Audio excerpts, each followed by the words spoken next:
let's see another example. So the housing, and this is what I mean. Zillow recently become very, very popular.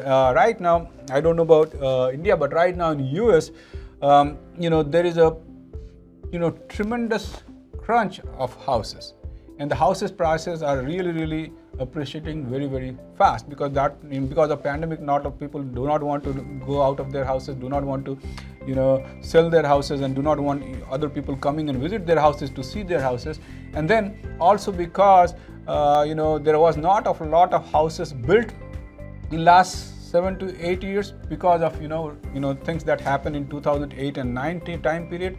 And then the third factor is the labor force also got affected, and the supply chain and the material also got affected by pandemic. So they cannot pick up a lot of pace and build a quickly very lot of new houses. So that's why there is a scarcity of these houses that is leading to higher prices. Okay. Now, so Zillow is one of the very famous website here for real estate management, where you can see all the details. This is used for listing your houses and stuff like that, and they provide all the details, photos and everything. And then also they provide what is known as guesstimate. This price, the current price of your house based upon the factors that you have, and this is essentially a forecasting or estimating the price that you have for this house based upon what has currently happened in that neighborhood and other different factors. So they consider multiple different factors, and they basically give you two values. What is the current estimate, and if you rent it out, what could be the estimated rent that you can get by renting your house. Okay, and so these are essentially implemented by a forecasting algorithm. So this house is also a large scale commodity, and unlike flight, which is like maybe $500 or so something, here we are talking about multiple $100,000 value things. So this is a large price asset, and having an accurate prediction is going to help all the customers. So anyone who's interested in buying, making some informed decision, and that's the value that they're providing. Now, having said that, one of the things that they did is initially they used to provide this kind of estimate, and their main service, Zillow, was essentially charging the real estate agent because real estate agent can you list them as the primary one, okay, and then the new real estate agent who are going to show the buyer, they essentially could be populated on the web. That's how they make the most of the money. But in the pandemic, Zillow decided to actually invest and start buying homes based upon their guesstimate. Okay. And this is something happened last year. So if they bought, and then eventually sometimes towards the later part of it, their prediction was wrong. Their own guesstimate was slightly wrong, so they ended up buying properties a little bit over their prices, and so there were issues with that and so on. Okay, but essentially the idea is like, okay, there is different information that you can do in real estate also with respect to the price forecasting problem. And again, this takes various factors. And it takes factors like what is happening in the neighborhood, what are the recent home values that have sold, what are the recent for sale values, which school, how many units have, whether you have swimming pool, and it all takes all these different factors together, and it basically uses an RNN type of algorithm to predict what is happening. Okay. Now, similar to this, in Australia there is something called Real AS.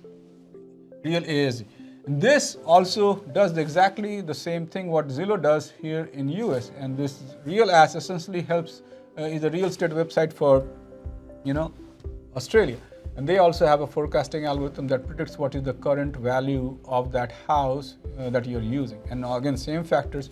They might have a different data set, they might in a different country, but essentially they're using a price forecasting algorithm. And for any forecasting type of algorithm, the RNN architecture might be a good architecture to pursue and fit data, especially if you have access to large amount of data that you have. So here is another example where you can use sequential modeling, or where you can use RNN type of architecture. So this is a traffic congestion prediction problem, right? So again, at least in the US, if you're traveling down the road, then you will get these notices on the headboard that the accident has happened, and you can plan accordingly, and this informs. So And based upon this, they also give you the estimated time to travel from one location to another.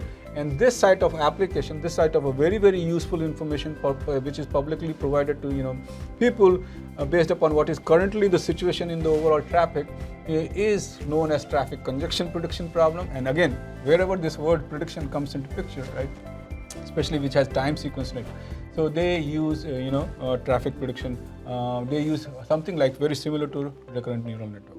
So in order to do this, what is needed? Okay, so let's say if you talk about this application, let's also deal with how we can create and curate apps and what kind of data we will be needing to create something called traffic congestion prediction algorithm. Okay, so some of the data that you can use which goes into doing these predictions are the mapping data.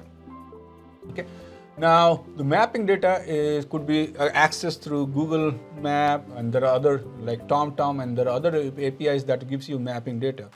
Then you have this traffic data, and this traffic data is essentially the sensors and cameras that you have mounted across the city, and they're seeing how the traffic is flowing, and you can compute several metrics out of that, and that is you're using. The weather, if it is rainy or sunny, another thing that is also goes into the traffic congestion prediction. And then there are other external data, because nowadays people are also posting if the accident has happened somewhere on the phone while they are driving and stuff like that. So you have different data resources from the external sources, from actual users in the traffic who are providing input, that also could be fed. So these are the 4 sources of data that you can feed in, and then you can use that to predict traffic congestion and what will be the current estimated time to travel from one side to another. And this is what is done in a lot of maps like Apple Map or Google Map. They are basically, when you start from your home and you give a destination, they will tell you that this is the estimated time that you will need, and that estimated time depends upon the current situation and the current time, okay, and the current traffic that is there, okay?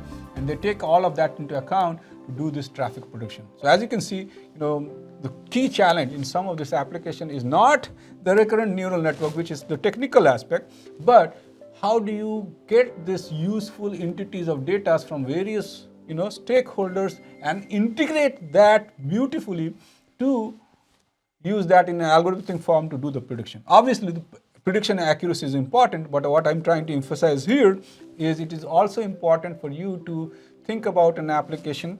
If you're thinking, what could be the related data that you can use that goes inside the overall pipeline that you have.